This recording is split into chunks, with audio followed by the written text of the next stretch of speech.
Hello friends, welcome back to my channel. और आप सभी लोग कैसे हैं? उम्मीद करते हैं आप सभी लोग बहुत अच्छे होंगे। तो दोस्तों, जैसे बहन जी अभी बोल रही थी जी, मैं तो अपना यही चैनल ग्रो करूंगी और मैं ग्रो करके दिखाऊंगी। मेरी ज़िद है, मैं अब इसे नहीं छोड़ने वाली। तो आप ज़िद पकड़ के बैठे रहो। आपने एक आधे लोगों से ज़िद नहीं ठान रखी है ना, आप एक दो लोगों के अगेंस्ट हो। आप बहुत ज़्यादा पब्लिक और गवर्नमेंट के भी अगेंस्ट खड़े हो। ये याद रखना हमेशा ही कि आपकी ज़िद, कई बार बहुत से लोग ज़िद में बहुत हाई फाई सोच ले लेते हैं, लेकिन उनका रिज़ल्ट ये होता है वो टूट जाते हैं। इसी तरीके से आपके भी सर पे ये मिट्टी का जो जुनून है, जो मिट्टी का जो नशा चढ़ा हुआ है, ये बोल रहा है। आप इस चीज़ को नहीं देख पा रहे हो कि आप सामने पंगा किससे ले रहे हो। आप गवर्नमेंट तक को चैलेंज कर रहे हो, गवर्नमेंट की हेल्थ व्यवस्था को आप चैलेंज कर रहे हो। आप अपने देश के एक बहुत ही ज़्यादा बेकार स्थिति को प्रेजेंट कर रहे हो ऑल वर्ल्ड में। क्योंकि ये वीडियो एक जगह नहीं देखी जाती है, ये वीडियो पूरी दुनिया में देखी जाती हैं। तो इससे हमारे देश की भी प्रेजेंटेशन बहुत ही ज़्यादा ख़राब साबित होती है कि हमारे देश की स्थिति ऐसी है कि यहाँ के लोग इतनी ज़्यादा मिट्टी खाते हैं। इसका मतलब यहाँ की जो स्वास्थ्य व्यवस्था है वो नहीं सही है, या यहाँ की गवर्नमेंट किसी चीज़ को अच्छे से देख नहीं रही है, जो यहाँ की लेडीज़ें इतनी ज़्यादा मिट्टी खा रही। आपने सबको टारगेट पे रखा हुआ है और कह रहे हो हम अपनी इस ज़िद को पूरा कर लेंगे। कैसे ज़िद को पूरा कर लोगे?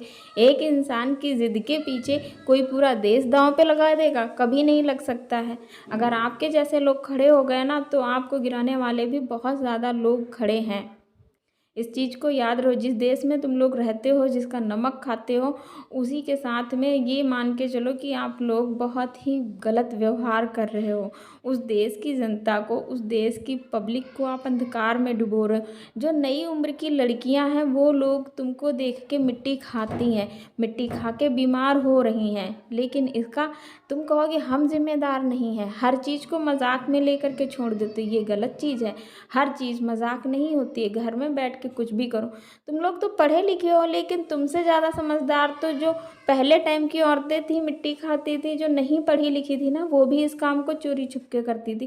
क्योंकि कहीं ना कहीं उनको भी ये पता था कि ये अच्छी चीज़ नहीं है। किसी के सामने अगर खाएंगे तो लोग हमें बुरा बोलेंगे, ये अच्छी चीज़ नहीं है। यहाँ तक कि कोई उनको देख के खाए तो वो उसे भी एक थप्पड़ मारती थी कि नहीं, ये अच्छी चीज़ नहीं है, इसे नहीं खाना। हमें लत लगी हुई है तो तुम ये लत मत लगाना। लेकिन तुम लोग पढ़े लिखे हो करके ऐसे काम करते हो। कोई तुमको बोल दे तो तुम कहते हो हाँ हमसे जलन हो रही। किस चीज़ की जलन है? सब्सक्राइबरों की जलन हो रही है? यार, सब्सक्राइबरों की जलन किसी को नहीं होती है। सब्सक्राइबरों की जलन किसी को भी नहीं होती है। ये गलतफहमी में अपना जो है ना रहना छोड़ दो। अगर दिमाग में थोड़ा बहुत भी कहीं से बुद्धि बची हो तो, वैसे तो है नहीं, क्योंकि दिमाग तो डैमेज हो चुका है। दिमाग पूरी तरह से डैमेज हो चुका है इन लोगों का। और इन्होंने दूसरे भी लोगों का दिमाग डैमेज कर रखा है जो लोग देखते हैं। कुछ सोचो, न्यू जनरेशन हो, कुछ सोचो। अभी जिन जिन लड़कियों की तबीयतें ख़राब हो रही, उन बेचारियों का क्या फ्यूचर है? उन्होंने कौन सी ज़िंदगी देखी? कोई ज़िंदगी नहीं देखी है। लेकिन तुम लोगों की मिट्टी खाने की लत की वजह से, तुम्हारे लोगों के मिट्टी के प्रमोशन की वजह से, और कितना भी तुम चिल्लाते रहो कोलैब कोलैब कोलैब, कोई नहीं करने वाला। किसी को अपनी बेइज्जती नहीं करवानी है। सबको पता है कि तुम गलत हो। तुम्हारे दिमाग में अगर हवा भरी है तो इसका मतलब ये नहीं है कि सबके दिमागों में हवा भरी है, सब तुम्हारे साथ कोलैब करने के लिए बेताब बैठे हैं कि है इसके 40,000 सब्सक्राइबर हो गए तो हम चलें कोलैब कराएंगे चल के। कोई नहीं कराने वाला। गाते रहो गीते, कोई नहीं आता तुम्हारे पास। बैठी रहोगी वहीं दिखाते रहना। हमारे सर पे हमारी आईडी, ईमेल आईडी दी हुई है, वो सर ही पे रह जाएगी ईमेल आईडी लटकती हुई, कहीं नहीं कोई आएगा। तो दोस्तों, ऐसी चीज़ों को बिल्कुल भी सपोर्ट ना करें। अपने देश की हिफाजत करना हमारा धर्म है, हमारा कर्तव्य है, और वो करना भी चाहिए।